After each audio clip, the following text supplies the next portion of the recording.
and welcome to our first ever UXDX community here in Africa. My name is Jovi, and while usually I look after the operations and events for UXDX, tonight I will be your host.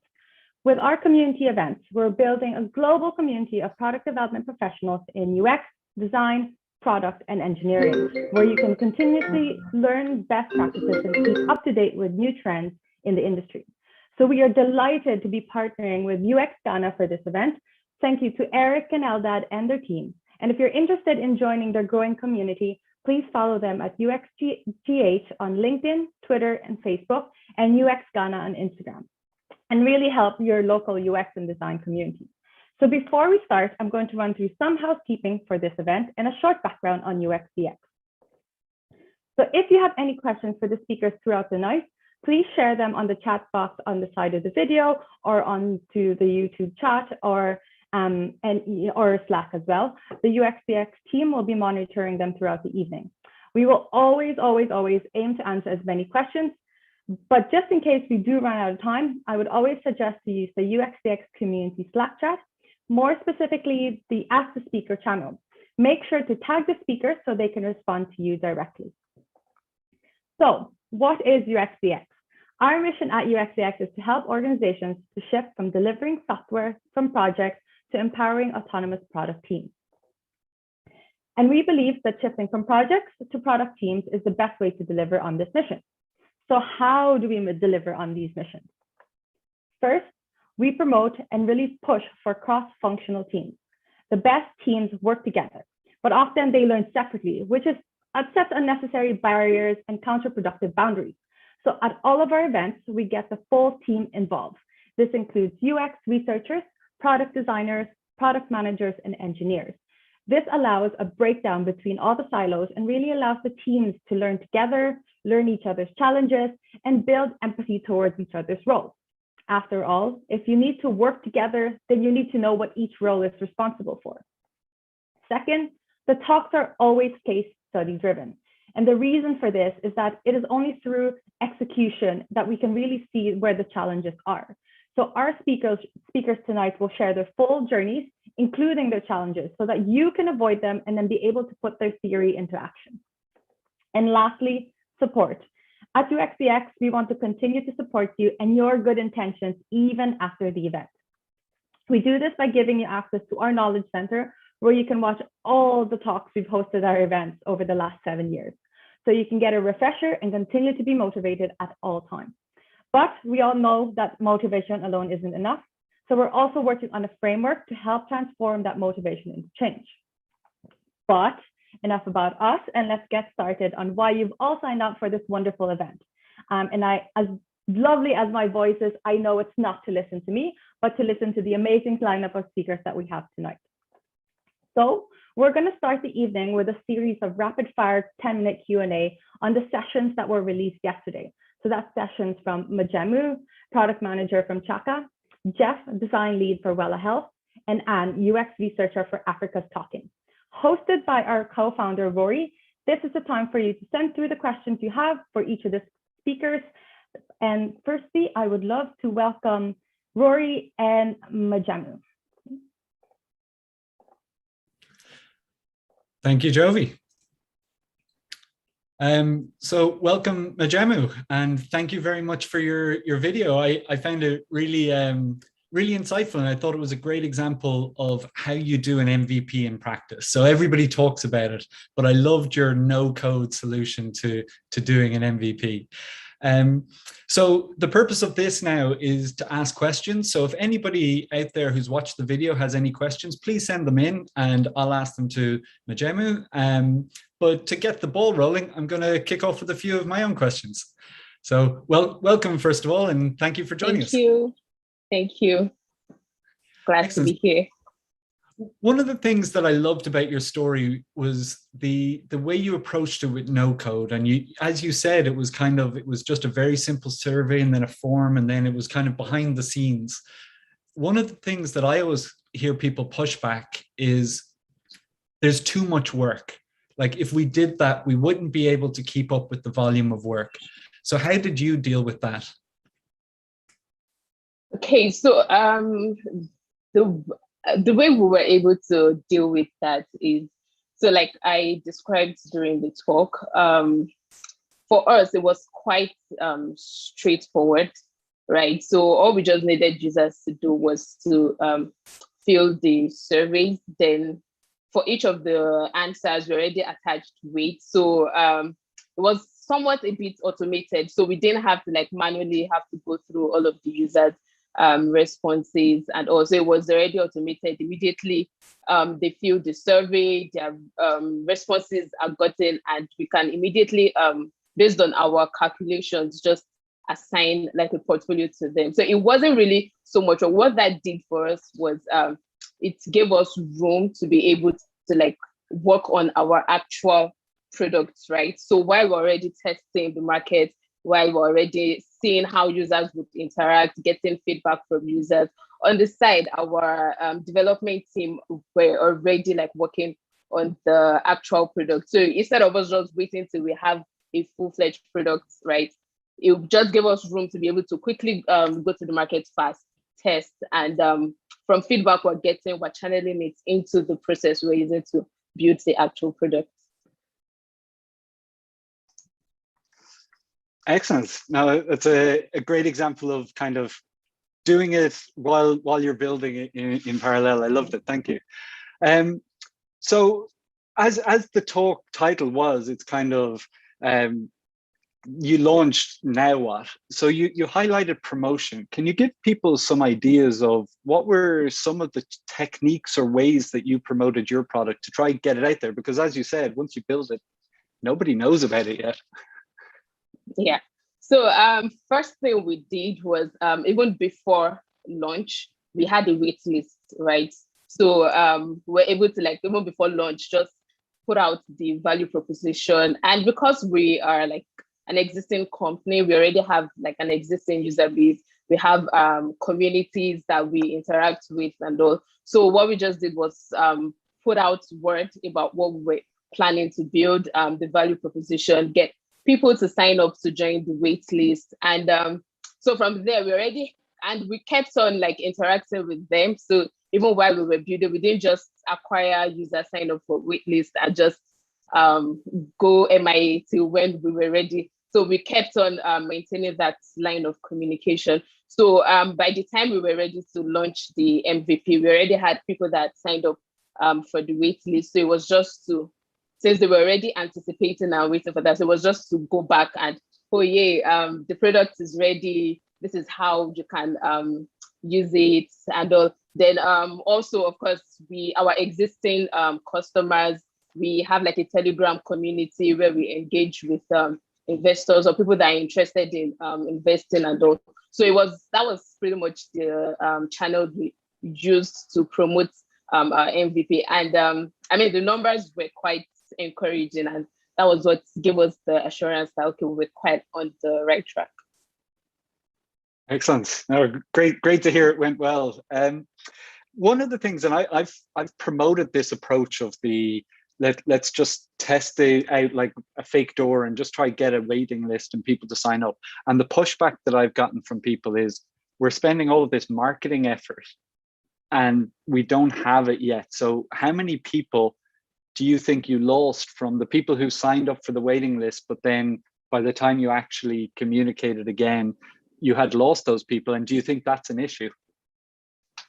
Oh, yes, so it was actually an issue. And even after we actually launched the no-code version, right? So from the feedback we're getting from users that were already using it, they were already putting their funds into it. And of course, there was no actual app where they can monitor their portfolio performance. And also it was almost like, okay, so when are you guys launching the actual product? When can I start seeing my money grow? When can I start money? So it was actually, there was a bit of, should I say, issues there, but I mean, it all boils down to communication, and we like giving them an actual timeline that we were working with, that also by so time we're expecting to have launched the product and all. And of course, we're sending weekly reports on their portfolio performance, just to kind of like put their mind at ease that, oh, your money has not disappeared, right?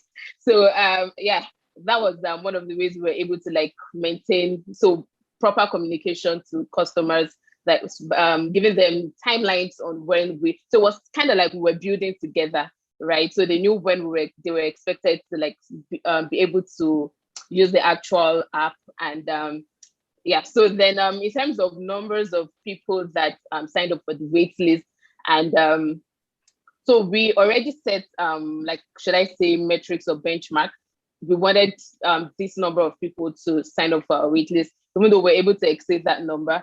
And we had a target of, because we know that it's definitely not everybody that signed up for the wait list would actually sign up for the product, right? So we already had that in mind, and also all we just did was set numbers that we felt were feasible, and that we felt hitting these numbers would help validate our idea and all. So that was how we weren't like over ambitious, right? So it was just us looking at, okay, once we hit this number, we know we've been able to validate our idea, and we're sure we're on the right track. Great. So that actually was a perfect segue into my next question about metrics, Yeah. because you said it was kind of promotion and then metrics. So can you explain to people, like, I know you've kind of covered at a high level what your metrics were, but maybe go into a bit more detail. What were your metrics, and how did you decide on those metrics that they were the things that you needed to track? Okay, so our major metrics were, first of users that get to fill the profiling questionnaire, right? So that's where we know we've kind of like, should I say, we've been able to attract them, we've been able to like bring them on board, right? The next was users that funded, right? So that's kind of like our activation metric. So for you to actually fund, so we were tracking that number. Then not just that, users that were repeat funders. So you didn't just fund once. So probably on a weekly basis, you kept funding, or on a monthly basis and all. So that was kind of like how we were able to track retention in our own way. So those are like our major metrics that we were tracking. Guys that we were able to like sign up, that's just fill the profiling questionnaire. Then funding, right? So that was like our activation metrics. Then repeat funders, that was kind of like our retention metrics. So those were the metrics we used. Excellent. And did you ever find, like, I love the story in Amazon where they had a team that were responsible for growing the products that were available on Amazon. And they found after a while, because their metric was just grow the number of products, that they were filling it with crap products. So it's the problem where sometimes chasing a metric can have negative consequences. So did you find that maybe, for example, you were pushing too much to get people to fill the profiling, but they weren't then making the step to funding? Did you have a drop off in that funnel that you needed to go back to and then start figuring out what to do? Yeah, I think to some extent, yeah, we did. So, but what we just did was, so for users that filled the profiling questionnaire, we just expected, I think 60% to move on to being funders, right? But I think we're trending around 50 to 55%. So even though we're not necessarily able to hit the 60%, that's pretty good. mark, yeah. So we were like 50, 55%. Then for translating them from just funding ones to repeat funders, which actually is like our major, because transaction volume is like the major thing that we track. That's like our North Star metric. So we don't just want you to just fund ones, we want you to keep using the product and all. So of course there was drop off at some point, right? We're not able to like, which I don't think it's always like it's ever the case, like 100% they're able to like get them to the next level and all. So yeah, definitely there were drop offs at some point. So it was just just to chip in one more thing. So from the drop, because tracking the data and all, so it just helps us look at ways we can actually improve the numbers by channeling our marketing efforts to those. So we know how to personalize our message to users that we see dropping off along the user journey. Excellent. Well, thank you very much for your time today. It's a very Thank rapid you. fire Q&A, but I really enjoyed your talk. So thank you very much for sharing it. And Thank if you. anybody out there has any further questions, please just throw them into the Slack channel, and don't be afraid to give me some questions to ask the speakers now as well. So thank you very much, Majema. Thank you. So up next, we have a Q&A with Jefta. So welcome, Jefta. Hi, Rory. How you doing? Great. And yourself? I'm very fine, thank you. Excellent. So your talk was about from physical to digital, and it's creating an effective user journey for Health. I've looked at some of the feedback from people as well, and very highly regarded talk, like very well received. And I thought it was great as well. So thank you very much for sharing. So I want to jump in with a few kind of questions about the product and how you went about it. So did you, I guess one of the problems that people always have is they think, I don't have this amazing idea. So I'm just curious, did your company invent the tests and the kind of the treatments, or were you just finding an innovative way to market and get them out there to people? So the crazy thing is, those things were already available. The rapid diagnosis test kits have been around for years. Pharmacists have been in existence for years of years in Nigeria, but nobody just thought about, linking the treatment procedure to these already existing channels to make it way more effective, and that was the opportunity we saw. So I'll give you a little bit of the background story. The founder of Wella is a medical doctor that was working in Northern Ireland in Nigeria. So he came to the country and realized that malaria was killing so many people, and he wanted to do more. So that was when the idea around, okay, how can we try as much as possible to allow people to be able to access treatment? In fact, the main goal was for us to just reduce the cost of treatment, not to change the way people were accessing treatment. So we're not really thinking around leveraging pharmacies and all. But by the time we did our user research and we spoke with a lot of people, we realized that, like I said in the talk, virtually everybody that we spoke to visits a pharmacist before they go to the hospital. So it was an established user behavior that we felt like, okay, rather than change this user behavior, why don't you build on what's already existing? And that was what literally led to our main beachhead strategy at launching Wella Health. Excellent. I love the idea of just piggyback on top of something that's already there, but making it better. So in line with that of kind of, there was already a habit or a practice of people going to pharmacists. You mentioned that one of the challenges that you had, and thank you for sharing the challenges as well, because often a lot of people just give this story that everything worked out perfectly when it never does. But you mentioned that it was difficult to get some of the pharmacists on board. So what were the key challenges that you had there? And then how did you as a team kind of figure out their needs and get them aligned?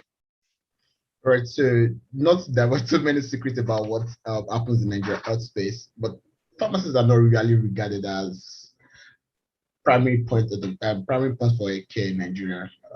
There's this big disparity between, should a pharmacist actually take care of people versus should people go to the hospital? So it was imperative that we try as much as possible to, one, educate people, and also to speak with the pharmacists to engage us. Then there comes the point of payment now. I mean, we are coming to you and saying people are going to just be paying us 450 naira, which is less than $1 every month, to be able to access care that is about 5,000 naira.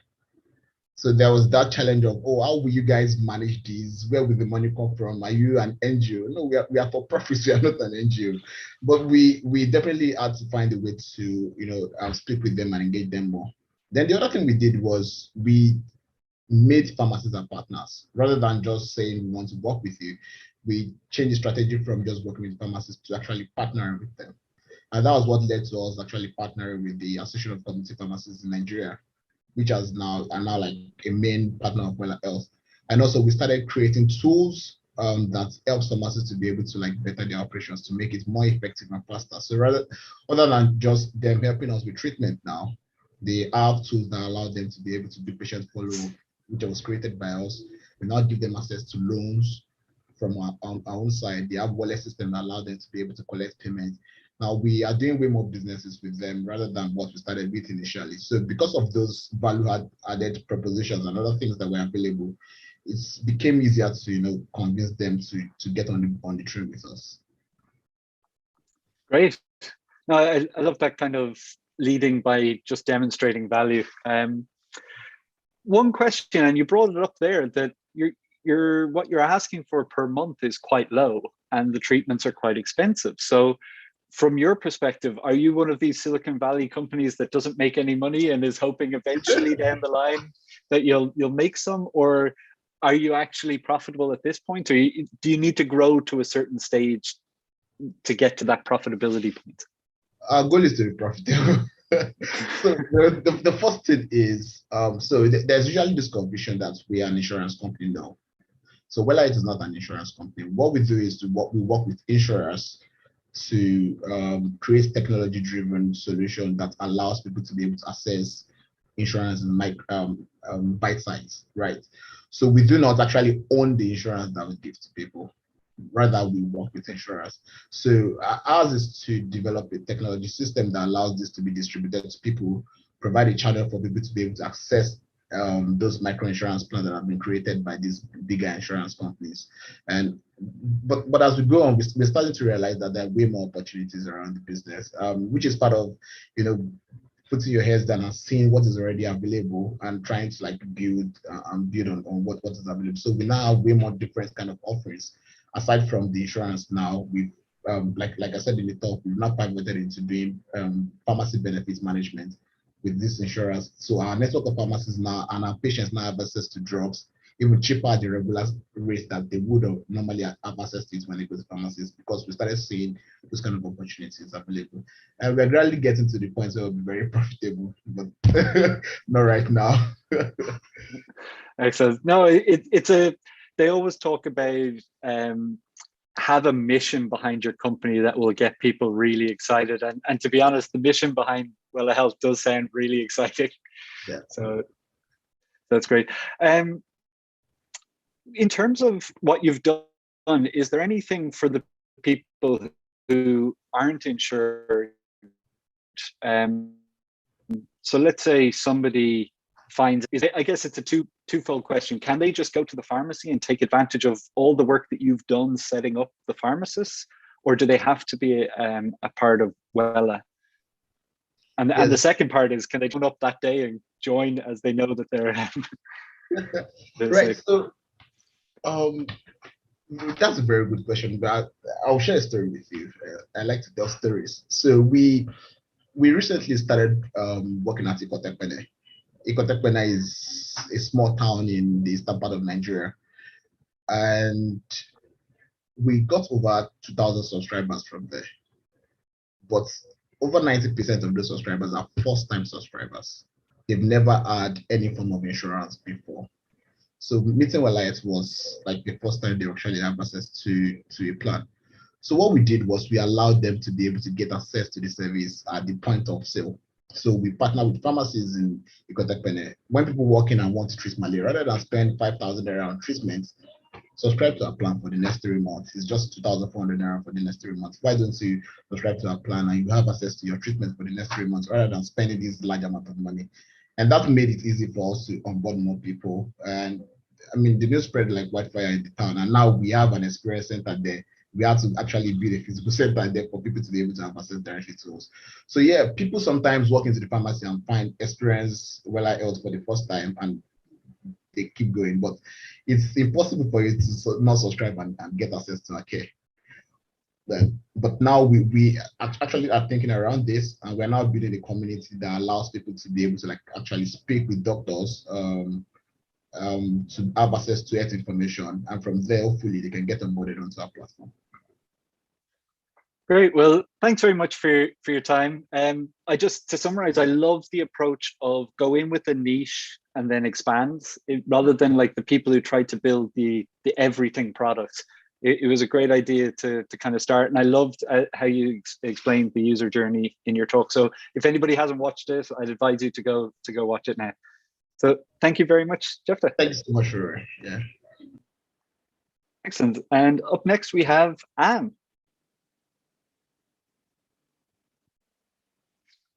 Hello, Anne.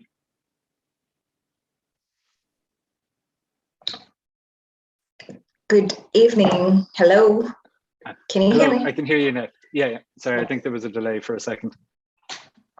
Wonderful. So welcome, Anne. And we're going to talk about your talk, which was about adapting your message and aligning internal stakeholders, which I think it's one of those problems that everybody always faces when you're building a product. So I'm just going to jump in again, and a reminder to everybody out there, if you have any questions, just ping them on the chat or into the Slack channel, and I'll ask your questions to Anne. But to start off, your 3 points, reducing the chaos. And one of your points was around documentation and the importance of good documentation. But I'm going to kind of give you one of your own counter examples, which was the Kazoo site. So you demonstrated how it was kind of the look and feel wasn't right for the audience, and by changing the look and feel, it improved. So what would have happened if you had over-invested in documentation on that design system for the old Kazoo? So how do you balance what you were saying of good documentation without over-investing before you've really got the fit right? I think the most important bit where it all begins is being able to articulate what you are addressing, document that, and then bring in all the stakeholders to be on one page, in the sense that the product owner, the researchers, the UXers, and the engineers to be on board. Because for that particular project, what actually happened was we were having a shortage of designers at that point in our organization. And the product owner was really wanted to launch very fast. And therefore they just worked together with the engineer. So you find there's this gap that was not being addressed, that is specific to the situation and the case study that we are currently addressing. But then I think my go-to advice always is have everything in one place where each and every person can, one source of truth. Each and every person can point to it and say, agree, this is the direction that we are going to move together in. Great. And do you, because with all the best intentions, whenever I've been working on a product, we do a lot of like documentation up front or something, and then decisions happen and things change and whatever. We go back and somebody new joins, we're like, look at the documentation, and then actually it's not quite it's not quite as up to date as it should be. So how do you propose teams try to always make sure that their documentation is as good as possible? I think first and foremost, have everything documented, located in one location, that is for the engineers and the designers. Secondly, have someone responsible for the documentation, one point person that you can all reach out to in case of anything related to the product. So there has to be, most of the times in small organizations, it's the designer who's responsible for the end-to-end documentation of any given product. So if you are the person, just stay up to date and, encourage ownership, take up ownership if you are the person and your workflows are not clearly defined, because someone has to take ownership and responsibility for any given project and keep everyone updated. So I hope all the designers out there aren't cringing at the fact that they're in charge of documentation now. Yeah.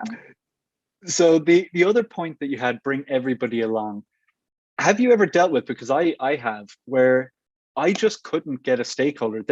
for whatever reason, they just didn't want to talk to me. I could never book time with them. I could never get into their diary. They always brushed me off. And I knew how important they were, and I would kept trying to come up with different ways. So to your point of bring everybody along, what strategies do you have when the other party isn't really engaging? One thing I learned from a mentor is never get tired of asking. The reason behind is people will start feeling guilty at some point, unless, of course, they are, absolute douchebags, but never get tired. Never get tired of asking. Just keep hitting that wall until you find a way to make progress in one way or another. And at the same time, get to learn the people that you're working with and what's the best approach when you're dealing with this person. I remember there was a time, I think we were having friction with one of the product owners of a project that I was designing. And later on, I came to realize it was a matter of we were speaking different languages. And the moment we started speaking the same thing, and, as the designer, just bringing my ego a little lower, things started moving and flowing. So I guess there are also ego issues to address. And for the designers and the product managers, to a given extent, you have to be the person who never gets tired of keeping that conversation going if you are going to make progress and create an environment where everyone is feeling heard and everyone is feeling accepted, and there's progress, because at the same time people get tired when there's no progress. So it's important that you keep that tempo going. You are the energy, you are the driver of the product. So if you have all the resources, if you have all the resources at hand, just keep at it. Don't get tired. Excellent. So on top of documentation, you're chasing everybody. The next point, I'm going through your three key areas. So the stronger relationships. You mentioned about dev and design silos that can happen in a lot of organizations. So what are some tips that you would have for people who don't really know the devs on their team, or how do you make sure that you're collaborating and on the same page? That's an interesting place to be. And I think it's inevitable when you are working on a huge project and in most large organizations. I think the most important thing would be to keep channels of communication open, and keep channels of communication open in the sense that have a dedicated, it could be a Slack channel or group where you keep everyone updated on the progress. Just centralize everything, the key things that need to be communicated, ensure everyone is in the loop. And there's a central channel where every person can get updates, even if they're not, even if you're in different time zones. Centralize that. Great. And I guess in that channel, one of the points as well that you made is that people have different languages, as in devs will talk about things in a technical way, designers might talk about it from a design perspective. So you mentioned that it's important to speak the language. How do you go about learning kind of the dev language? What tips have you done? So far, I think it's just been befriending the different engineers that we work with. We have a very cordial relationship, especially when we're working on projects. I always make a point to show up for events. I mean, if you're having something happening at the office, I show up to just make that connection stronger. And you find over time, I've come to learn so many things about architecture and also working on side projects with them. So when I get a project that is off work, I usually loop in some of the engineers that we work with. And you find over time, I've gotten to develop that relationship and also just broaden my learning curve. Excellent. So there's a lot on your plate because it looks like you're the central hub of everything. So, but that's great, and it was a great example of the things that there are a lot of kind of activities that people need to take on more than just what exactly is their role on the team. So, thank you very much, Anne, for your time. Thank you so much for the opportunity. Great. So now what we're going to do is, and what we're trying to achieve here by these kind of quick Q&A sessions and our next open table session is, a lot of times people say, oh, that was a really interesting talk, but I wonder how you apply it in this way, or how somebody else who said something, how they apply it. And it can be quite interesting to hear what the other speakers think of each other's talk. So we're going to have an open table, and it's not going to be kind of scripted. I'm going to leave it up to the speakers to ask each other questions. I might prompt in a few ways. But first off, I'd like to welcome back Majemu, Jefta, and Anne. And to get the ball rolling, and then I'll step back. Dumaybe also gave a talk about talent, and unfortunately he couldn't be with us tonight, but his talk was about how do you build talent? And I think that's a challenge that everybody has everywhere. So I'd love to hear your thoughts on whether it's your own career or what you're doing at the moment now to try and build talent in your areas so that there's more kind of supply of talented people coming through. Oh, Dumaybe is here. So, okay. Just getting a note that it is the next panel's discussion. So I'm jumping the gun. So apologies on that. So instead, we're going to jump into user journeys. Apologies for my question there. So the user journeys, I love the example that that you use, but how have other people used user journeys, and do you use them in your projects? So we'll start with Anne, I guess, because you're on my screen. Yeah, definitely. We do work with user journeys. We do work with user journeys to just be able to understand better how the experience would be for the different use cases that we have in place for all the products. So most of the time, it's usually to identify how the experience will be for the given user and how the development will go up, how the development will be on the engineering side and on the design side of things, to just make it as seamless and as smooth as possible. So, Majemu?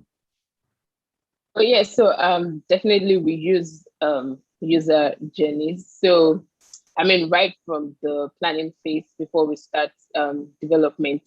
So it's usually at Chaka, the way we structure it, the product team actually consists of the PM and the product designers, right? So that's basically where we like come together to map out come up with all of the process flow diagrams, how users can, all the different use cases, right from start to finish, the entire process or the entire journey for users. So definitely use user journeys. Great. And do you have any questions for Jefta from kind of watching his talk about his user journey? Okay, so I actually don't have any question at the moment. Okay, Anne? Or anybody, if like, so the purpose here is to try introduce yourselves to each other. I'm supposed to sync back and you're supposed to chat amongst each other. So do you have any questions on any of the talks or anything you've heard so far? I'll shoot my questions, none at the moment. Go for it. You're going to ask the questions, Anne? Is that what you said? I think I had one for Japheth. For testing, like what are some of the challenges you encountered when you're doing the testing for the platform that you developed? All right, so we work with people that have really time-sensitive situation. I mean, we work with these practitioners. So it's kind of very imperative that sometimes we need to go and meet them where they are. We can, how it would be for you to be able to, bring everybody to a single place and, have conversations. We can't do that most of the times. Most of the people that we work with are business owners that need to, because they're very sensitive, they need to be at the business every time. So sometimes we have to take ourselves and go to the offices and sit down with them and actually test cases and have conversations with them. So that made it a bit tedious than it would be when you can bring everybody into a single place, and people are scattered all over Lagos. You know how it is in Lagos, right? So it's sometimes quite difficult. Also, testing scenarios, situation where you're trying to measure with time and say, okay, how long do you think it's going to take for this person to be able to assess? You realize that you start finding different kind of new problems along the way, right? That you probably did not even account for the time you were doing that particular user journey. So we discovered all kind of constraints, all kind of new challenges that we didn't think about, and that means that you need to go back and start iterating again, which we don't really have much time for. We have a very lean team. The team, as at the time we did this, was probably 10 people. So we couldn't do much, but now, I mean, the team is growing bigger. So we have more customers now. We have more money to be able to give to people to do user testing and all those kind of things. So it's becoming a little bit, then the constraints are becoming different now. That's interesting. I can imagine remote testing with the traffic in Lagos. Yeah. That's crazy. Yeah. And did anybody else have to do kind of guerrilla testing? It sounds like for Chaka, you probably had to do some very crude testing just to get some insights. Nothing. So it was just more surveys, just surveys. Yeah. Okay. And how did you identify the people for your survey? So I guess with Jeff, there is probably going to pharmacists. But for you, how did you identify the people? So it was more of first of our existing users, people we already have on the platform, then also communities. So that like a couple of communities here and there for investors, people interested in investing, starting their investment journey and all. So those were like our target market, target audience, and those are the people like we knew we had to like roll out the service to. Excellent. That's always a nice one if you already know your customers. Yeah. And Anne, you're looking at lots of different products. So how do you approach your research? It's variable. I think for most of our products, we have a target clientele of developers. So that works to our advantage most of the times. Therefore, we work with communities. We already have an existing community of over 30,000 developers. So when we are launching a new product, what usually happens is we have a series of events, and we do have people in the developer relations team who become ambassadors of the new product. So like Illyrian, we have ambassador, like the message is already out. We are having community meetings in different campuses, and also with people who have just started working out, but they're developers. So we sensitize them about the products that we have, how it can benefit them, how it can be of value to them. And then at the same time, we partner with students in colleges where we usually have, we hold challenges every now and then. Our developer relations team is in charge of that. So that happens in different countries. We usually have partnerships with universities in Ghana, in South Africa. So when we have that bootcamp, you find that people get to know more about our products. And at the same time, there's social media. So that also comes in very handy. We do have a strong marketing team. Yeah, they do their job quite well. I think I have a question for Majim. All right, so your talk was really interesting. Thank you so much.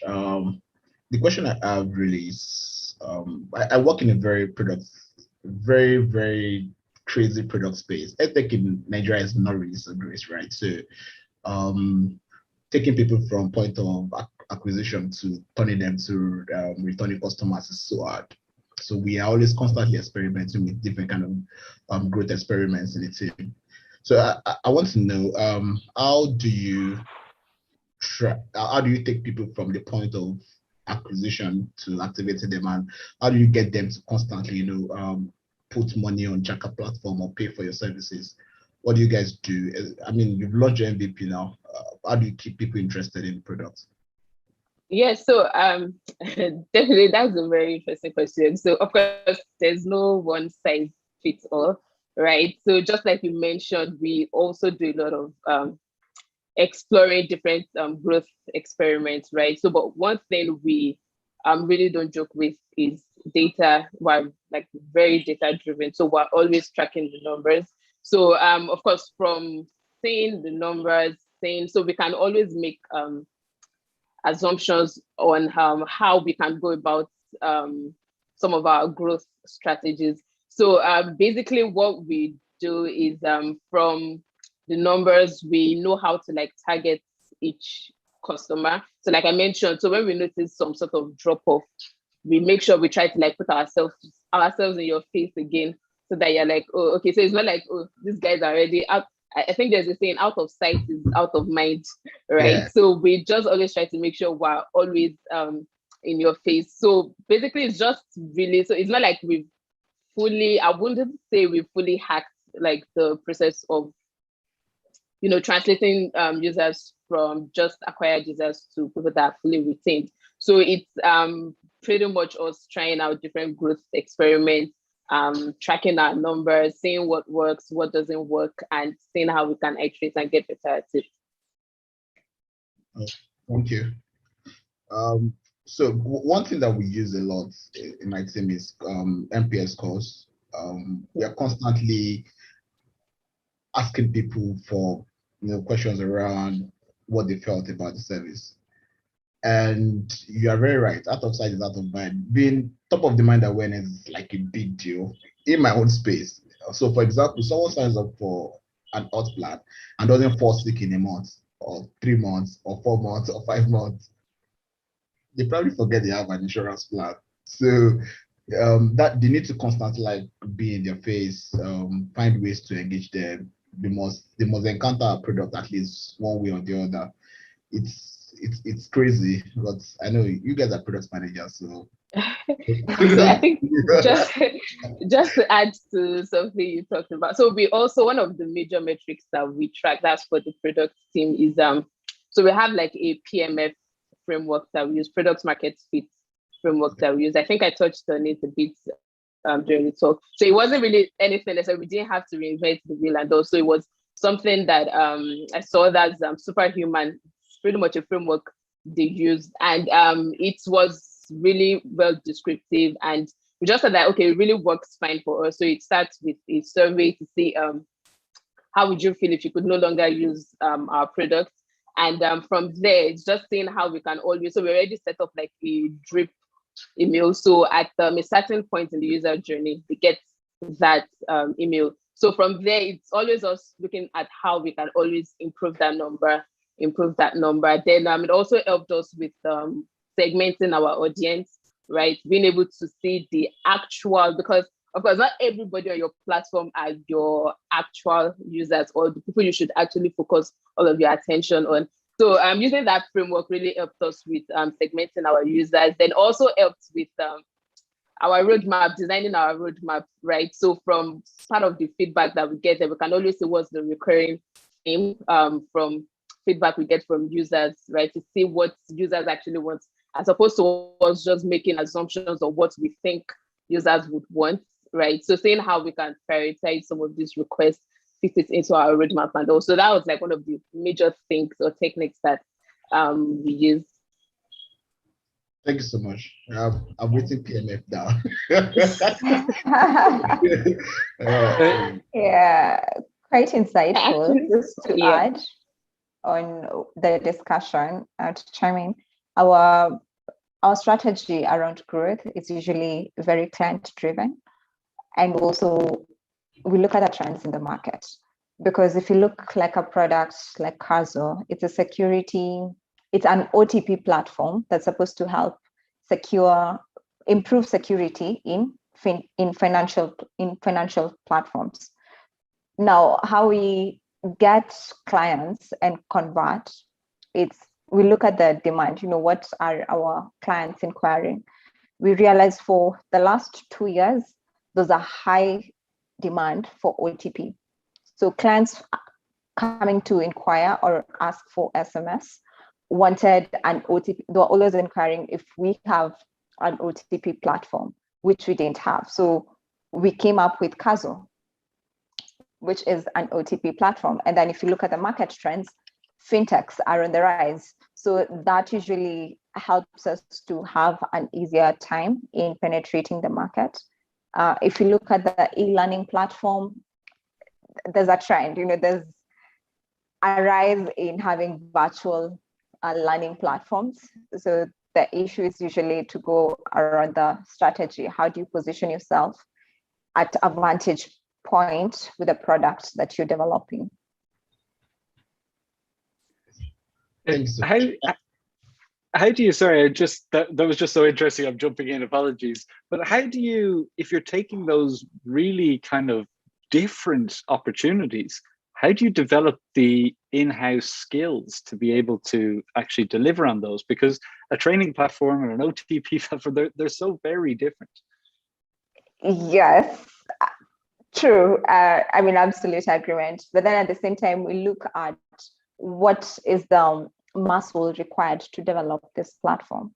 So you find we usually have dedicated resources for the different products that we have. That's why our team is divided. We have resources dedicated fully to Africa stocking. We have resources dedicated fully to Kazo, resources fully dedicated to Ilarion. Once a product takes form and it hits the ground in the market, we usually have a team of people dedicated to it. Great. And sorry, Jeff, I interrupted you. Apologies. Yeah, thank you. So I wanted to ask about getting buy-in. So thankfully because where I work, we operate very lean, and there's this autonomy on making decisions. So say your team thinks something's going to work, you probably just shoot a mail to the CEO and to the people that are involved, and the next thing is, oh yeah, let's experiment, let's do A/B testing, let's go ahead and do stuff.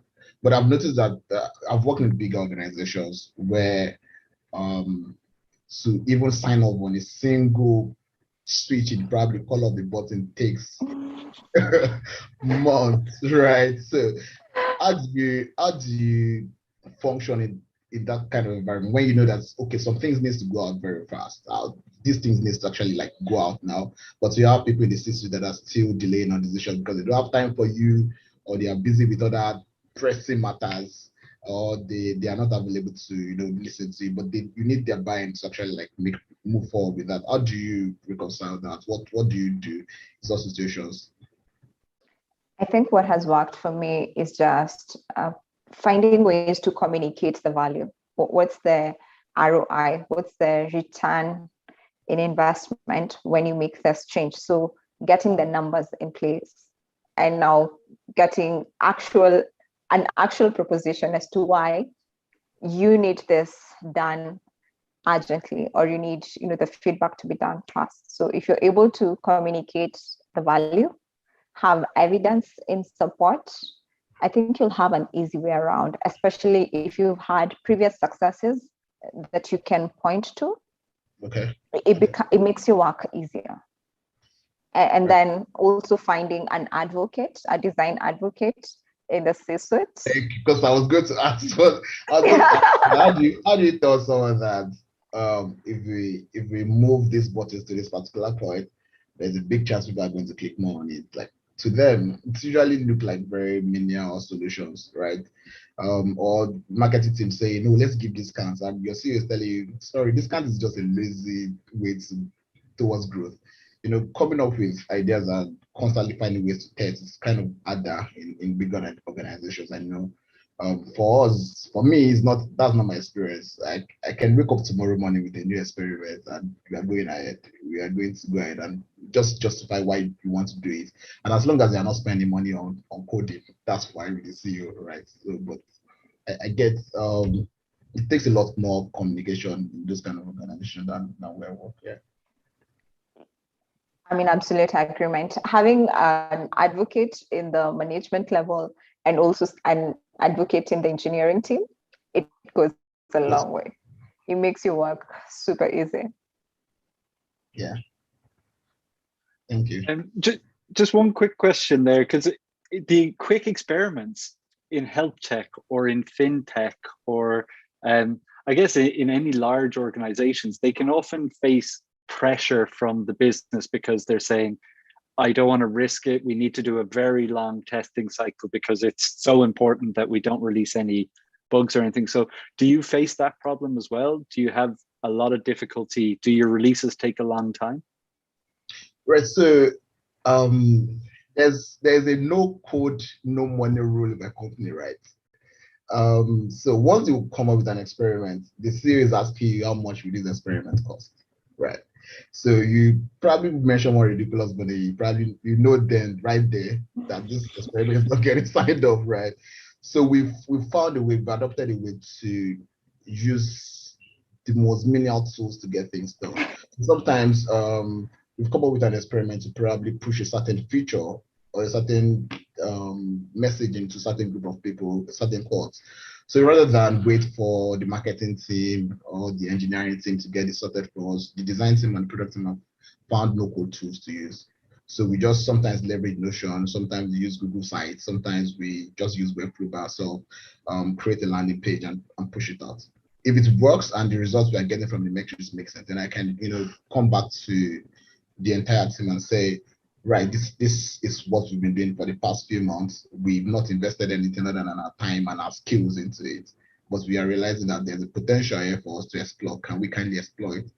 But in situations where we are probably thinking of something that would require a lot of buy-in, probably from external stakeholders and internally with the company, and that is where it takes a little bit of time. So, for example, we might have come up with a plan to probably add new insurance plan to what we are being offered. Now, that takes a buy-in from another company. That usually take a longer time, but most times we just try, you know what, let's even just use the messaging. Let's just send it out to people. Let's see how many people are going to subscribe and say they want it. Then we see if the number is good, we come back to the company and say, yeah, please, can you fund this new stuff we've been experimenting on? We want to launch it. Great. Majema, do you have any, from a fintech perspective, is it similar for you, or how do you get that challenge of if we have to go slowly because we don't want to break anything?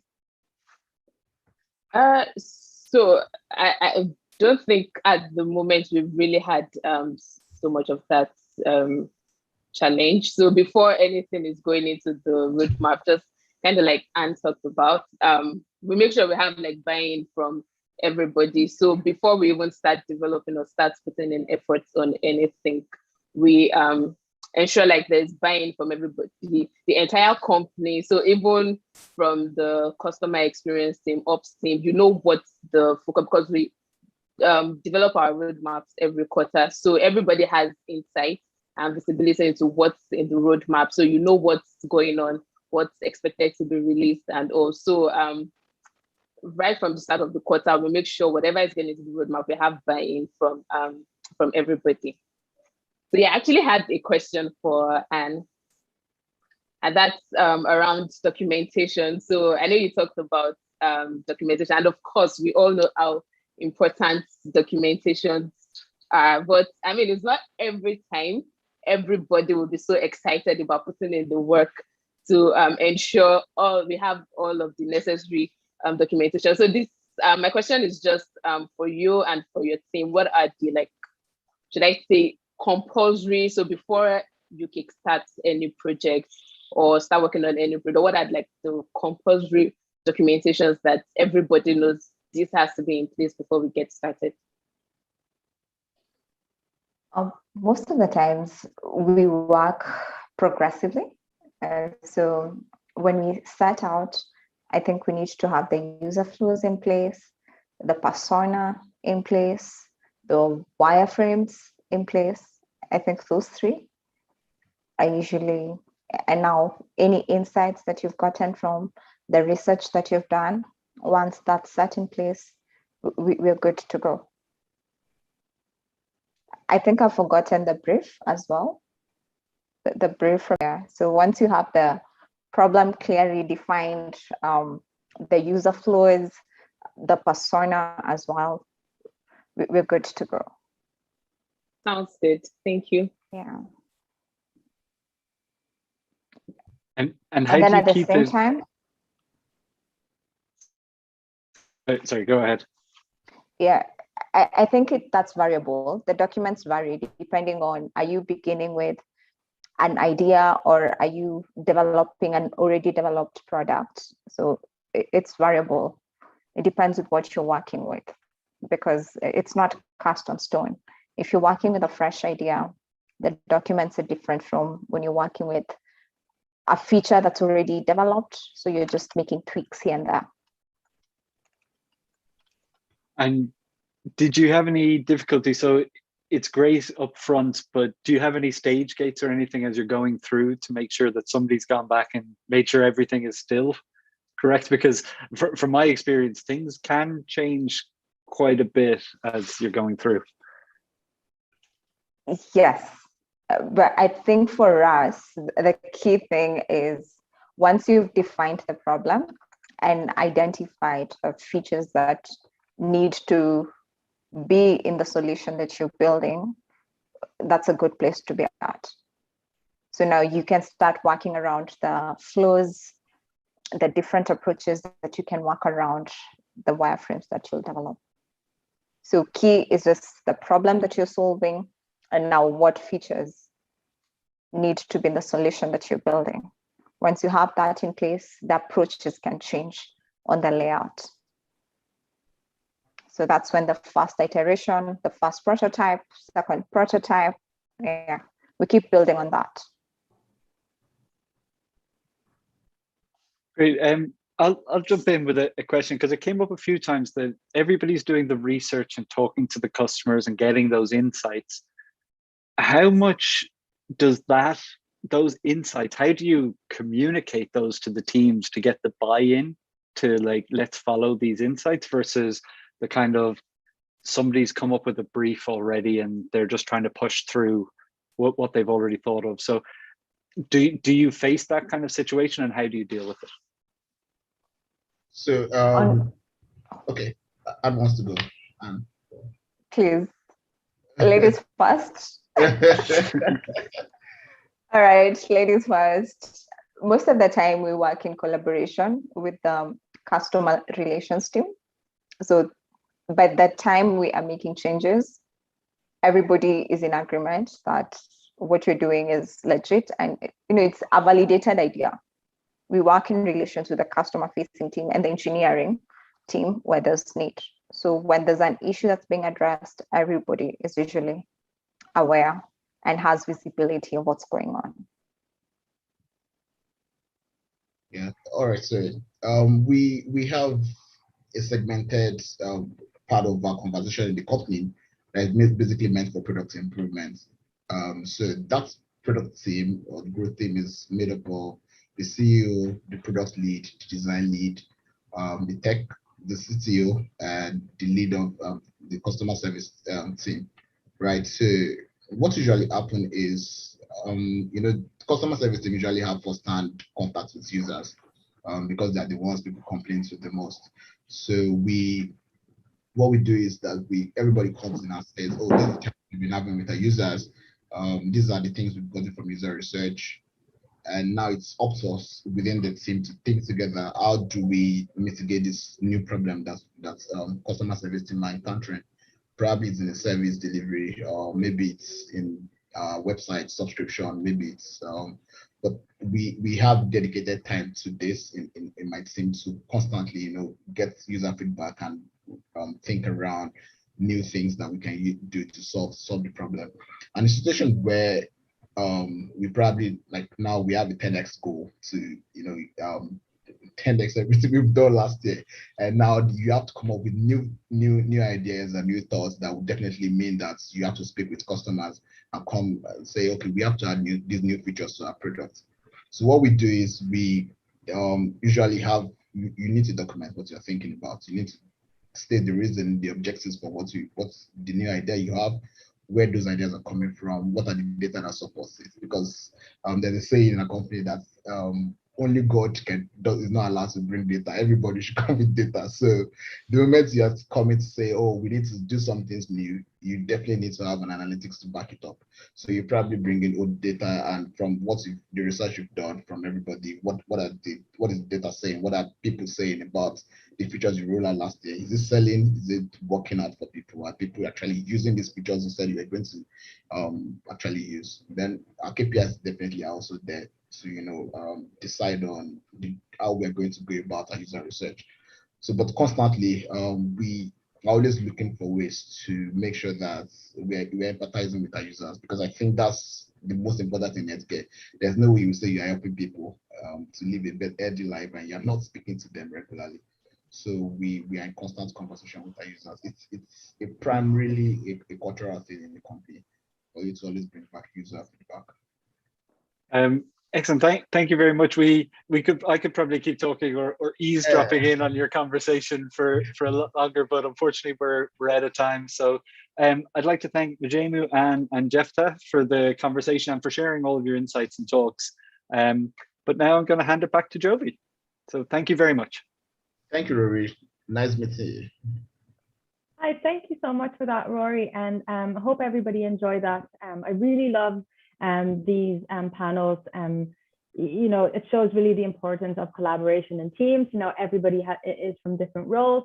They had a candid conversation about their challenges, and there were so many insights that they've learned from each other, and they're from different organizations. So what more can you learn if you actually start talking to the people in your team that are working in the same kind of products as well. So thank you so much for everyone. Thanks to Anne, Jeff, and the Majemu, and Rory as well for that panel. So up next, I'd love to welcome to our virtual stage, Edem, Program Manager for Microsoft, Dumebi, Head of Design for Big Table Media, Camille, Director for Uxcx, who will be joined by Eldad Nutako, co-founder of UX Ghana, who will talk to the key strengths and for building great product teams and how to collectively shape the global offering that is really unique to the African region. So I'm just going to get them here really quickly.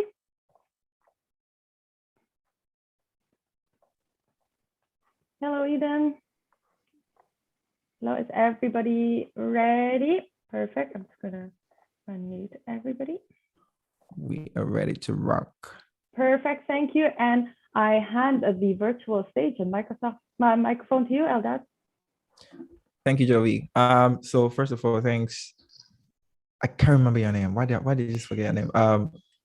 I think it's Maddie. I'm not sure. For the last session was incredible. And I think if you were in product management, product development, you would hear lots of things that are like quite critical to just thinking about and building intentional products.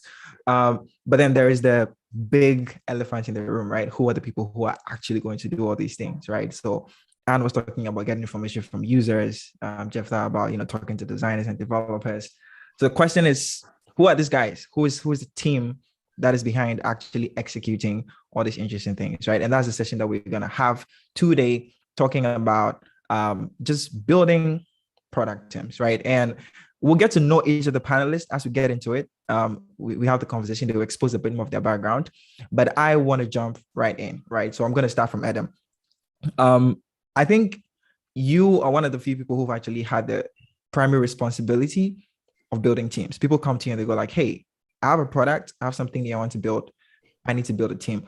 What's your perspective on building product teams in Africa? Like, what are your thoughts based on your experience? What's the perspective of like, hey, I want to build a team in Africa.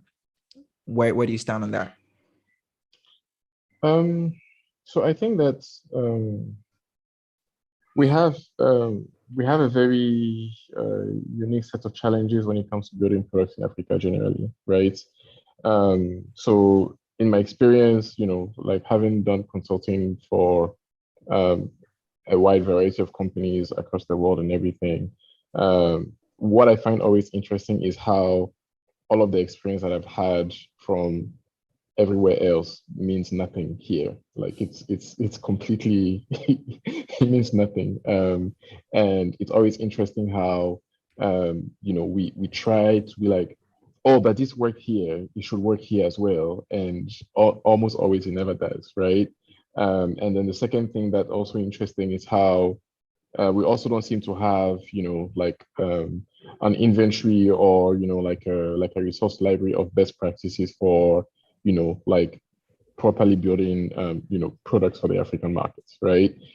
So then what you end up seeing is, a cycle of people making the same mistakes and then learning the hard way, and then eventually getting it right, and wishing that, somebody had told them about these things when they were starting, and then the cycle just keeps going on and on, right?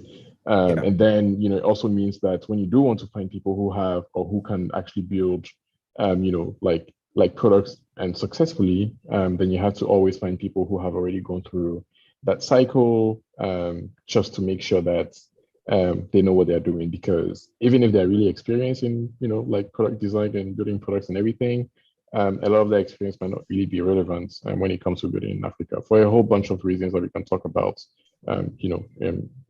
later. Yeah. So I definitely want to drill into a little bit more of that, but I want to talk to Camille first, right? So I think you and Adam's experience are quite on the opposite. Adam is more of an independent consultant that is tasked with building teams for different projects. You, on the other hand, are within an agency and people come to you and go like, hey, I want you to solve this problem for me. Then it's your responsibility to go build out a team and you take ownership of that team through delivery, right? So what's your perspective on the idea of building product teams in Africa? Like, where are you coming at that conversation from? Much, Eldad. Well, I think for us, and we're an agency that's lucky enough to be more than 30 people strong today, but we started just 3 and we grew. And there's, first of all, I want to say that there is that importance of, you're always going to be, especially if your initiative is growing, you're always going to be challenging your current processes to grow with your team. So it's a never-ending sort of process of looking at what you're doing and improving it. But one key aspect I think that we definitely are more and more aware of at Uxcx is the sort of junior versus senior ratio and balance that you need to have. I'm sure we'll talk about it a lot later, but one key element of building product teams, I think, is that you're also training your team as you're working with it. And so you have to have that sort of core of people who are experienced, but you need to have people who are learning from them at the same time, because the best way to learn in our environment is to actually be working on projects. So you can't have this sort of sandbox. I mean, you have to have a sandbox for them, but you also need to have them work on real projects, but they need to be in a secure environment where there's maybe a senior person. So I think for us, the key is to have a few super motivated, well-intentioned seniors who are willing to give the time to mentor and to be around more junior and mid-levels, and have this real teamwork happening, so that as you go along, a year forward, 2 years forward, you have and starting to gain that confidence, that experience, because a lot of the problems that we see are linked to confidence. Right. So I think something I could add is just about being very explicit about explaining the process, because I think we see a lot of people who are very motivated, who've heard about tools and methods, but it's very different to apply a process as to be able to use a specific tool. Yeah. So one thing that we're really, really like trying to push as much as possible is laying out the process, explaining what steps we're going through, so that they get the sense. Yeah. I'm sure Dumabi was very, very happy to hear what you're saying, because his talk was on why apprenticeship is like the way to actually build teams, right? So I want your take on this. If I'm starting a team, right, from your perspective, aside some of the things that Camilla and Adam has pointed out, what is the one thing that I should be thinking about? Especially you're also an internal agency as a design lead, which means from time to time, you need to bring different people on. So you also have the responsibility of assembling teams. What's like the primary thing on your mind when you're thinking of, hey, I need to build a team, or if somebody wants to build a team, what's the one thing or the first thing they should be thinking about, or one of the first things? Okay. Hi everyone. Good evening. Interestingly, the first thing I would do, I wasn't mentioned in my talk. The first thing I would do would be to define the goals of the team. What are the objectives? What are the key results? What do we want to accomplish? Because why this is important is because this helps me to know the skills I need to have in the team. What kind of designers do I need? Even as I think about getting senior and junior designers, and like you said, when Camille was talking, like I was really happy and I was really impressed that like our agency does that already and also has an academy to actively train designers. But then like even before like bringing in these designers, it's very important to define for example, which products do we need to deliver? What goals do we need to accomplish? And then bring in designers to help, because even when you're building productive, sometimes you need brand designers, sometimes you need motion designers, sometimes you need designers with 3D expertise, depending on the product or depending on the service that needs to be designed. So that's number one thing that helps. And then critically, like it's important to get in senior designers so there's this conversation and argument about generalists versus specialists. I do think both are important. Generalists more as leaders, like to lead the team, to lead the projects, because they do have a better understanding of all the different areas that the projects will involve. And I do know you yourself, Eldad, are a generalist. But then you might also need some specialists who have core expertise in certain areas. And then, of course, bring in a couple of juniors who you could pair that would work under supervision and in teams with the senior designers. And of course, there are aspects of design that are monotonous and doesn't require a lot of skill. So some of these things, junior designers could help with those, and then also engage and get involved in higher level tasks, learning under the guidance of senior designers. Yeah, that's awesome. So that's really good perspectives. So I want to drill down to like a very, very specific African context, right? Because I think Adam jumped right in terms of talking about, hey, if you're thinking about building a team in Africa, here are the things you should be considering, right? The rules don't work, which is something we're going to spend a lot more time on. But something that I've noticed is on the continent, there is an increasing number of startups, an increasing number of people who are trying to build businesses, right? But also from outside of the continent, there is a very interesting perspective that Africa is to some extent, or could be the next place where you find like good design and just good development or like digital product talent, right? I want to talk a bit more about that, right, Adam? What are the opportunities, right? We'll delve into what the challenges are a little later on, but like as it stands right now, what are the opportunities for anybody, even like within or without, who's trying to build a team? What opportunities exist for you when it comes to building teams? Sure. So it's two-sided, right? So on one side, we are beginning to see a trend of like startups that are building for the African markets, right? And also bigger companies are also sort of like looking to expand their products into Africa, because young population, more and more people are getting more internet savvy and things like that and everything. And so what that means in terms of opportunities is that if you are looking into getting into product design or UI, UX, and all of these disciplines and stuff, now is a good time to do that, because on the startup side, companies are understanding that presentation does matter, and then you have I guess I guess it depends on the kind of product that you're building, but then more often long gone are the days when you could just have like some very crappy no thoughts put into your user experience and then think that you can get away with it, right? Like your users are going to just like delete your app or never open your website again and jump to the next competitor, right? So there's this thing where like you have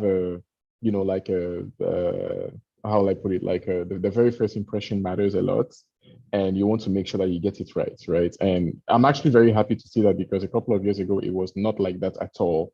Engineers were responsible for design, which really sucks because that's not their strong fault, but they just kind of like do whatever they want to do and everything. But then nowadays we're seeing that that's changing, right? So that's a really good thing.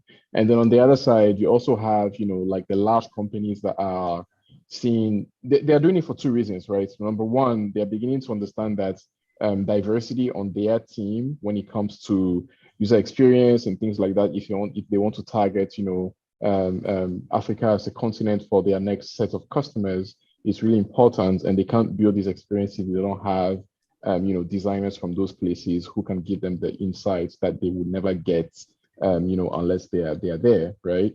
And some of these companies are opening up offices on the continent. You've seen them, Microsoft, Facebook, Google, etc. It's not by mistake, right? And then also, like, on the other side,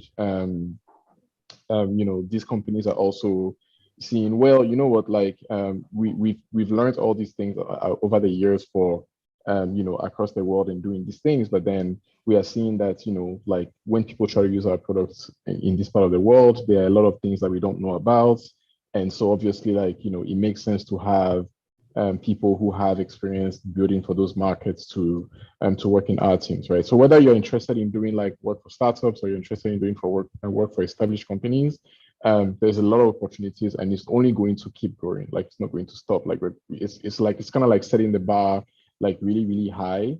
And so both, like, startups are understanding that, and they're looking for, product designers and UI designers and motion designers and all these people. And then established companies are also feeling the heat because they know that, yeah, the fact that you've been successful in, the northern parts of America and Europe and all that doesn't mean that you're going to necessarily be successful down here, because there is a completely different set of challenges that you will not know. And then it makes sense to have people with that local context to be a part of your team. Camille, so I'm curious, right? What is that? I think Adam has spoken a lot about the employee side, which is really cool, right? The incentives that these businesses have to expand into the spaces that we're in, and kind of what things to look out for. But kind of from the agency side, right? Because I know you also have some very interesting partnerships. What was the allure?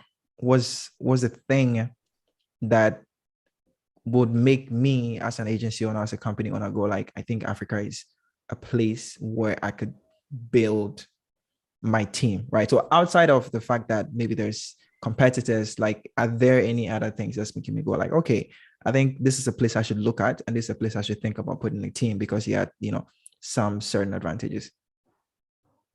So apart from the huge amount of motivation from people to get into the space, so you have a lot of candidates that of course you're going to need to train, but the good side of that is that since there's is sort of like you can train them to be how you want it to be, right? And that's amazing. As an agency, we onboard people. So we have our academy where which is a pipeline for us to recruit. But for many people that we recruit, apart from the academy, they didn't have any prior experience of design. So we're really training them to become the best designers that we need. And that's an amazing opportunity today to be able to do that. I think another very obvious opportunity is that there's a huge need right now, and there isn't a lot of offer. So being in the space today is really great, because you're going to be one of the first, and if you work your things right, and you build, you train, you structure, there's no reason that you won't be one of the design agencies or product teams of reference, because there's so much to be done. I think that's one thing that we all agree on, is that there's a huge need for good design on all types of products, on all types of services. So the need is only going to be growing. I think we're all feeling the pressure today from companies, from agencies, from NGOs. So like, oh, we want designers, we want designers. No one has enough designers. So I think that's a really good opportunity that anyone should be able to identify. Yeah. And as someone mentioned, the best designers for any local context are local designers. So go out and do it. Yeah. So maybe I want to move the conversation forward with you, right, to something that I think is probably going to take a lot of time. I hope we don't spend too much time on it.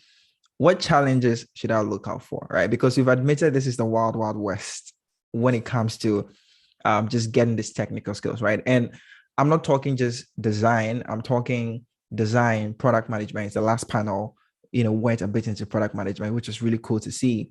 Developers, like, what's the number one challenge in your opinion that you're like, hey, you better brace for this, because if you're going to build a team here, there's going to be these set of challenges and you should watch out for.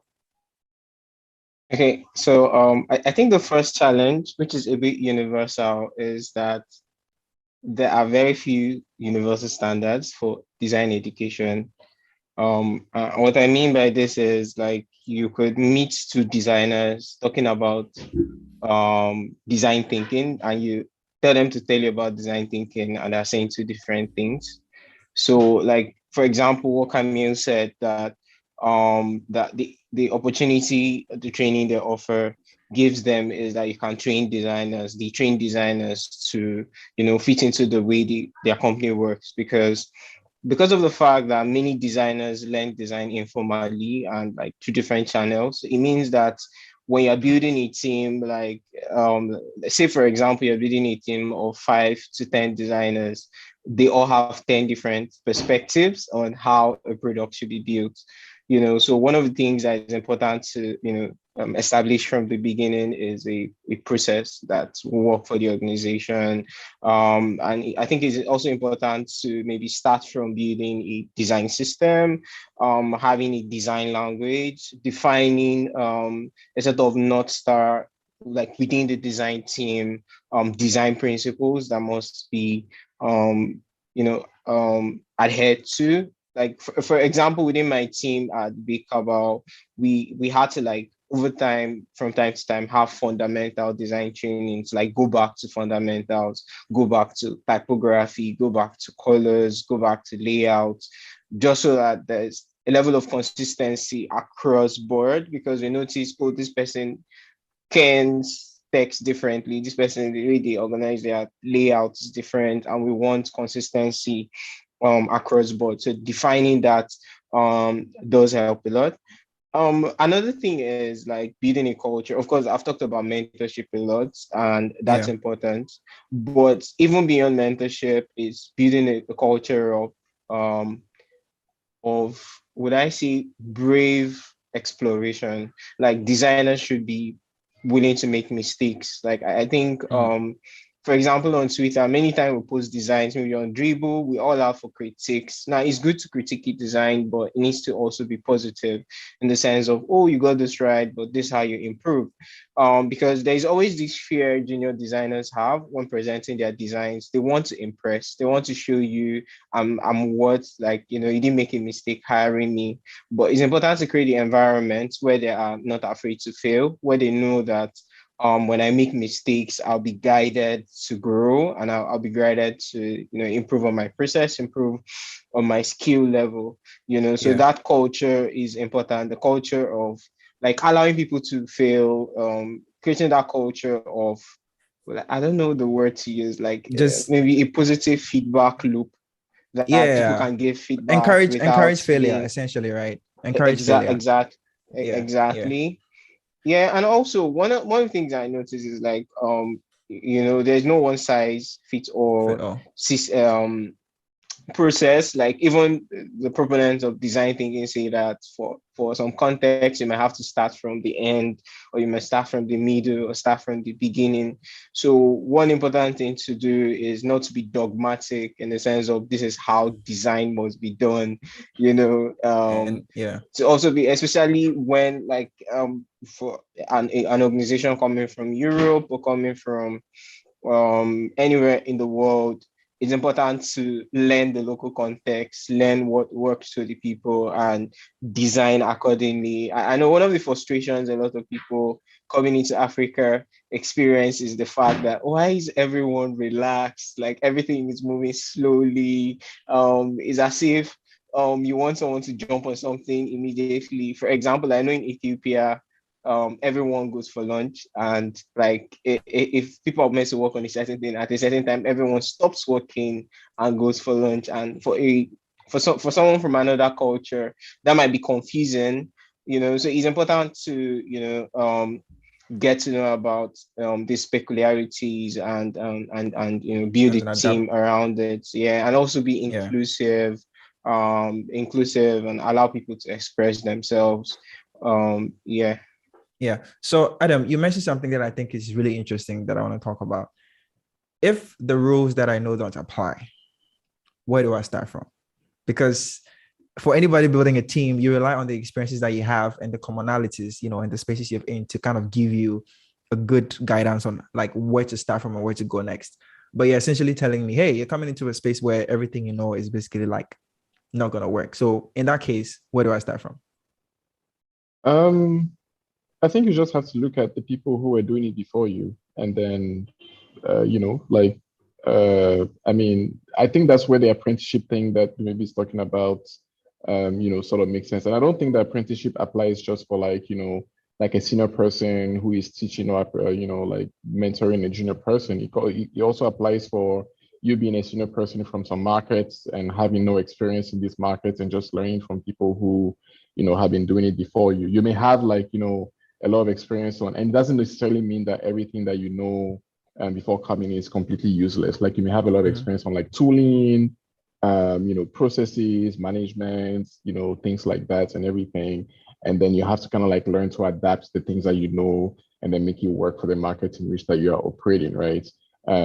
That's kind of like how I think about it. I think like one of the mistakes that I see many people make, when they come from other markets or like other domains and try to like work in our market is just kind of like jumping straight in and then thinking that, oh yeah, this is how we did it here and stuff like that. And then the one that even is quite interesting is how like, oh yeah, I used to work in India and we did this and that and this and that, so like Africa is also global south, so it should work, like you know what I mean, like things like that. And you quickly realize that like cultures are different, the way people do things here are different. Like even when like you see like two people using a product and think that, oh, I mean they're using it in, it looks like it's similar, but you might end up realizing that it's actually not.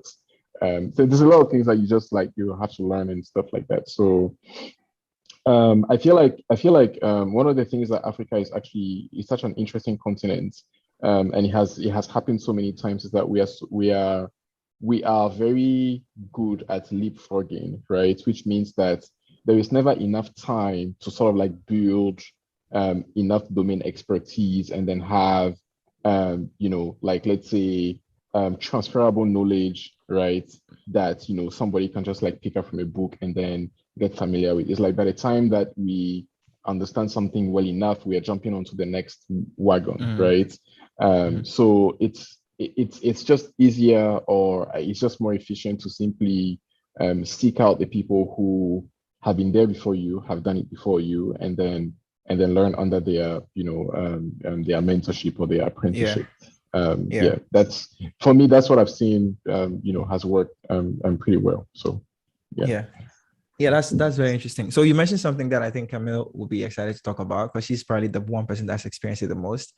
How does your cultural context affect the people that you pull onto your team and how they operate? Because like one of the things that Adam says is if you come from some type of market, getting here, there's so much difference in culture and how people think about things. And that's eventually going to affect your team, how they operate and how they interact with even the processes that you have, right? So you could come from wherever you are with already established processes, like Dumabi was saying, of how things are done in that space. But, how does culture affect that? How does culture affect, just your team and how they operate? Yeah, I mean, just within UX, we have, I think, like, I don't know currently what it is, but between 8 and 12 nationalities, African nationalities, and Francophone and Anglophone. And so that Muslim, Christian, and it's there's also the remote factor, but definitely, like, sometimes you'll have someone say, oh, let's go out and have a drink, and all the Muslims are like, eh. Or there's just like these different things in terms of also speaking up, where I think our English speakers are a little bit more comfortable with that, whereas in the Francophone space it's a little bit more codified. So even internally there's a lot of things that we learn. What also something that we saw, though, that's amazing is that a lot of people who come to UX are actually attracted to that. They want to discover that. They want to learn more. We offer people the possibility to come to Dakar to live for a few months and to move around. And a lot of people have been using that as opportunities to discover the continent, discover other cultures. So I think that's something you should definitely encourage. It gets fun, though, when the client comes in and the client is maybe a Western cultured, sort of angle, and they're discovering all of this. They have no idea of the nuances, the subtleties. They sort of just like, oh, Africa.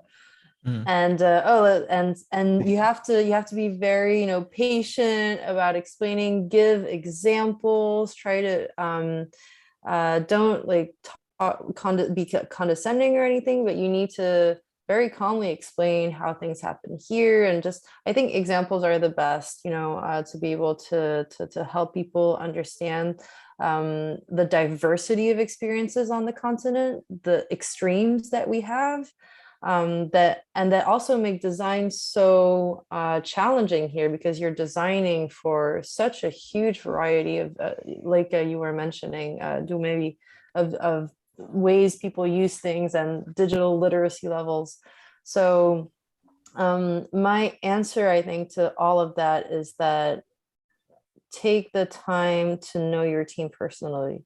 We do one-on-ones all the time. And we don't talk only about work. It's really, I think, one key to be able to build teams today is to have that closeness with your team members. It's you know them without being intrusive, right? But just like sharing about things, taking the time to, hey, are you okay? What's up right now? What's going on with your life right now? There's COVID, there's all these health problems. People, work isn't the only thing in their life. And so I think for us, we're really, one of our pillars actually is to try to be the best place to work at.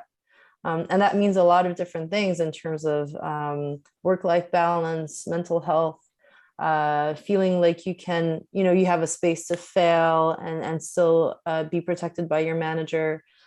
So all of those things that have been mentioned previously, I think, are really important. But I want to, and I think going back to your initial question, like what challenges do people have? I think one challenge that you'll see is that you're going to have to, probably the first year or so, you'll be pulling the heavy weight on your own, essentially, and you'll be spending a lot of time building that team. But once you have that team, once that link is made, once people trust each other, they know that you're, all you want is for them to progress, that there's no, that it's like, if you put in the effort, we know that that you're trying to grow, we're feeding you what you need to do so. Once that bond is made, I think people, we've seen amazing trajectories at UX of people who started really at the bottom of like, they had no previous skills, and now they're managing teams, they're managing projects on their own. But it took 2-3 years, 4 years now, and they're seniors. So I'd say one challenge is like, expect to do the heavy lifting yourself the first year or two, but if you're also putting in the time to build that bond with your team, quickly you're going to see that people are giving you so much more. Right. Adam, so I want to go to you quickly because I know, again, you've had to build some really interesting teams from the ground up for like a vast number of projects. And also because you come primarily also from the development side, more than the design side.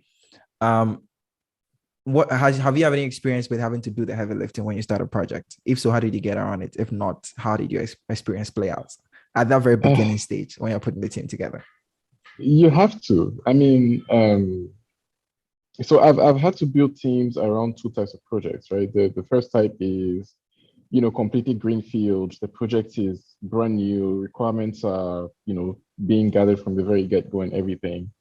And so for such a project, like the most important thing, and we maybe touched on this earlier, it's being able to get the entire team aligned. The conventions, the best practices that everybody have to go by, what the process looks like. Everybody has to be comfortable, because when you're getting people together, like it's like people have like a set of things that they already know from where they have worked or what they have read online, and the best practices that they have seen, and that may be good for other markets. But again, like in our markets, like it might not be, what actually works, right? So you have to kind of like figure out a way to get everyone on the same page, whether it is design, engineering, products, etc., right? And I've learned the hard way that simply telling people what to do doesn't work. You have to do it yourself and show them why it works, right? And so unfortunately, you have to do the heavy lifting, right? So it's easier if you just go ahead and tell somebody, hey, no, don't use this and use that instead because that's what I want. If that's not what they are used to doing, like they would find it very difficult because people just naturally resist change, right?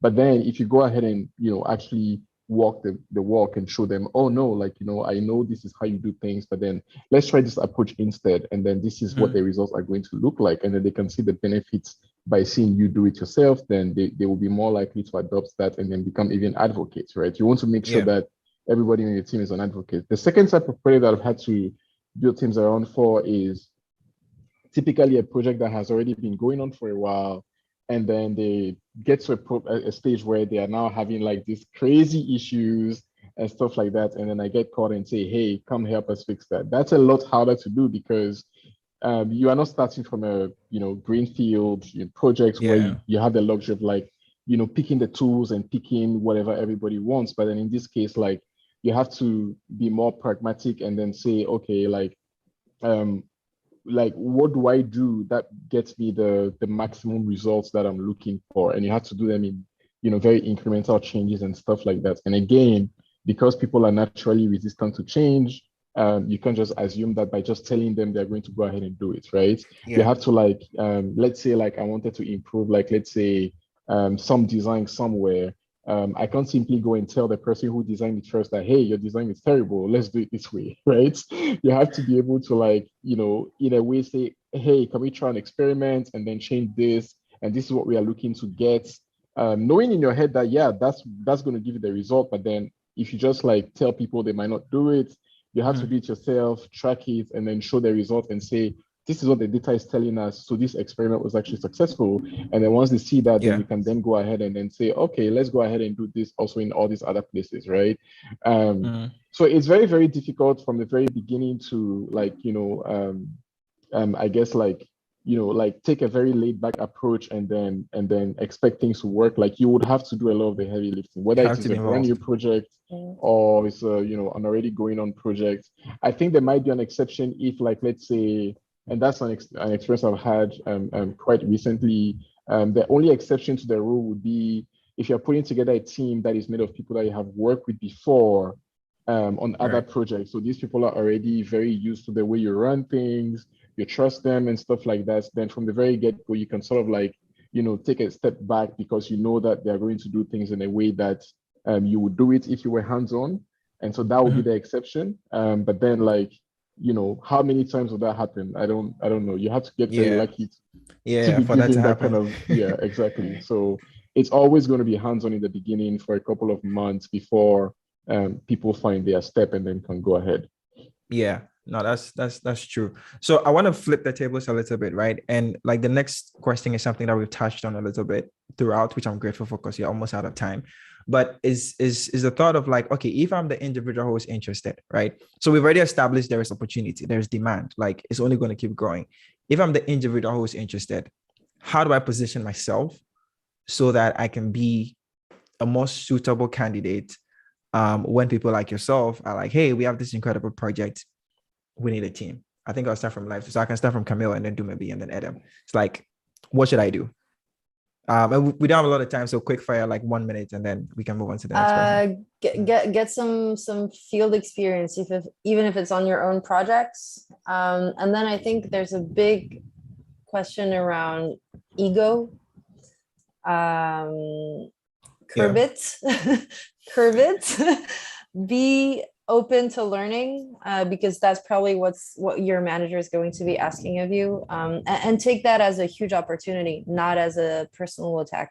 I think position yourself as someone that's motivated, energetic, passionate, and that reads a lot of the literature, but that also wants to learn. I think that's right. That's the key. And of course, in terms of building experience, it's always, sort of like the snake eating its tail. Like you need to get work to, but try to work on your portfolio, even if it's just passion projects. That's actually really good. Like when we see someone who worked on a passion project and tried to take it as far as possible, that's a really good indicator. So yeah, don't flip out because you haven't landed a job yet. There's a lot you can do on your own that will help us see the potential that you have. Yeah, maybe what would be like? I know this incredible opportunity exists. I'm out here trying to get myself positioned for these things. Where do I start from? What do I do? Okay. Something just happened. That thing in class when someone answers the question you have in mind. So, but then so Camille just took the words out of my mouth. But in addition, I would say, yeah, of course, portfolio is important. And like you talked about ego, because from example, myself, I came from a medical background before I switched to design. And like that was like 6 years in medical school. But by the time I switched to a design career, I had to take a pay cut to get my first job. So like I had to humble myself. I had to get the training required. And even though I think at that time I had like 4 years informal experience because like I had been designing as a hobby, but I had to like really, really put myself down and learn proper design principles, learn proper ways to do design without any assumption of, oh, I can do this and I can do that, like, and then build portfolio.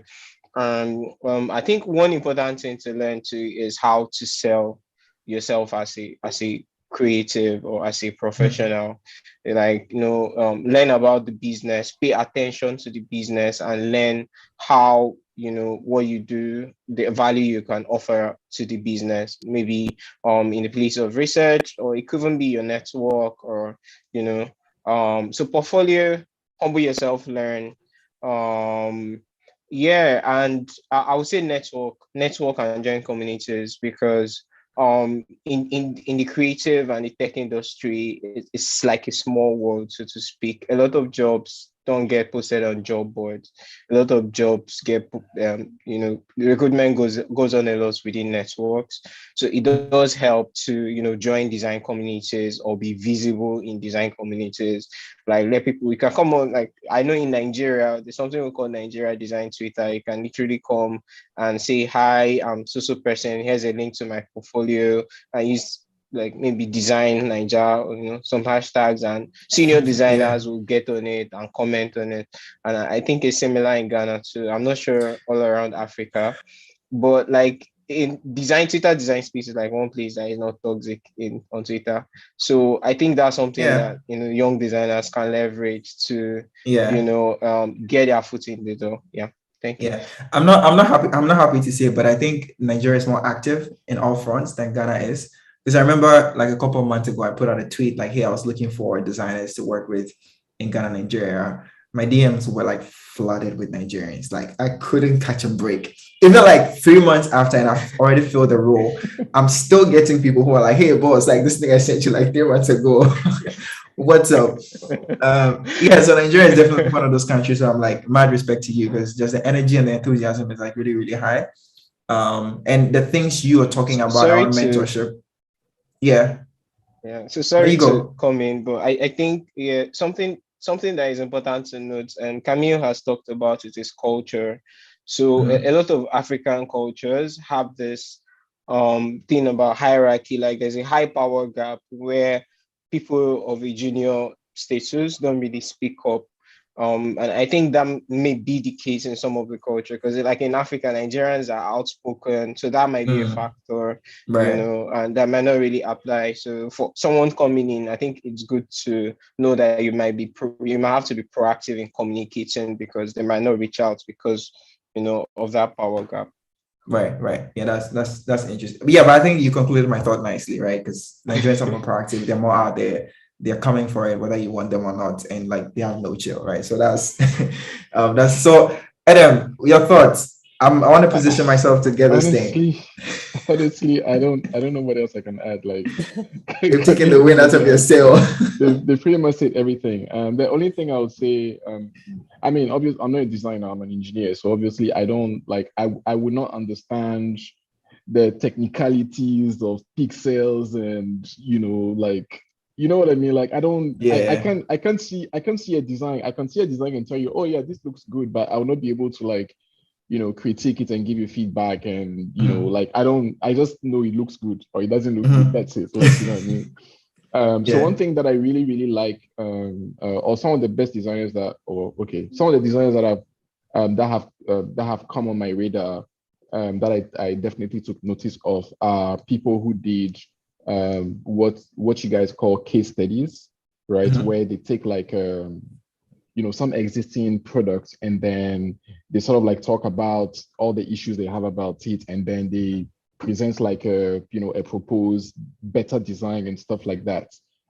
So for engineers, it's a really good way to like showcase your skills, because you have to remember that like more often than not, like if you're going to be working on a project, the likelihood that you're going to be joining an existing team, right, that already has an existing product, is going to be a lot higher than joining, a team that has like a brand new product. Because for a team that's starting out from scratch, they are most likely going to look for a very experienced person to come and join them, right?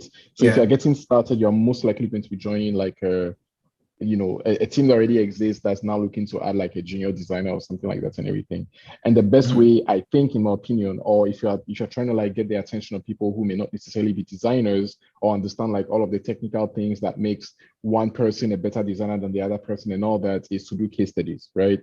Right. Pick something that already exists, whether it is already good or not, and then figure out like what are the ways that you can make it better. Because when you do that, like from where I stand, I can be like, oh, I've seen this person do this in this domain, and that's very relevant to the kind of work that I'm doing. And then I kind of like take note of that in my head, right? You know what I mean?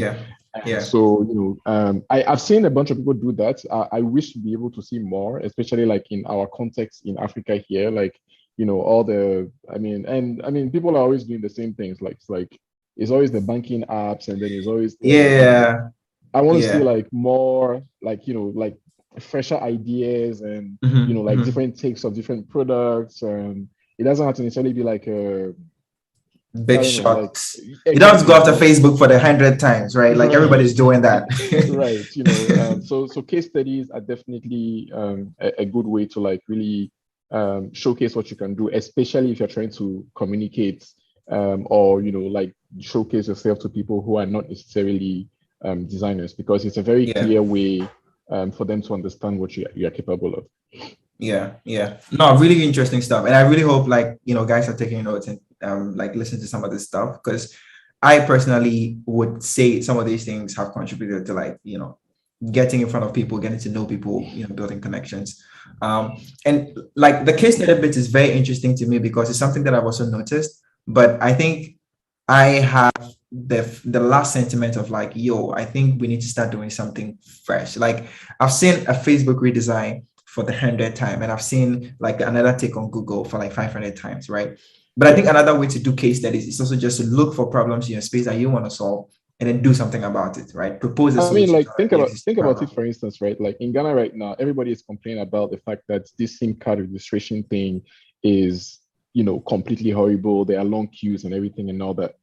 Exactly. This Perfect time is for you going to go like, you know what I this is mean? how I'm going to fix this problem. Exactly. So it doesn't have to necessarily be a case study for an existing mobile app or a website or anything. It could literally be a problem that you see in your community and then thinking about, like designing something to solve that and then how that process looks like. Because design is not just like visuals and stuff. It's also like process and, like how all of that ties into it. Yeah. So that's what I mean. Like like again, like for me, and I think it's going to be, out of like the niche group of people who are designers and stuff, like you don't see engineers going around and then when they want to showcase what they do, then they just like put screenshots of their code, right? They show actual working prototypes with their GitHub links and then say, oh yeah, click this event, because that's what people can see and then relate to, right? So I want to see like the reverse of that being applied to, designers like taking like an actual problem and then coming up with like a solution and then, showing how like a regular person can read through and understand what they are doing and then be like, oh yeah, that's actually pretty clever, things like that. So yeah, that's amazing. Also, soon we are out of time, but I had fun on the session. Actually, we should have like another hour because there's so much that we could talk about. But yeah, so for everybody listening, just want to go over some of the things that I heard that I think are pretty interesting, right? I think the first thing is Africa is a wild, wild west when it comes to building a team, right? So whether you're from within or without, understand that the knowledge you're coming in with or what you've read online is not going to work. So you need to hit the ground running. You need to find people who've actually done it before. 3 of them are on this call, so stalk them wherever they can find them and ask questions, and just get to learn, like how they did it and how you can do it as well, right? And the second thing is this incredible opportunity. There's an increasing amount of startups who are looking to hire.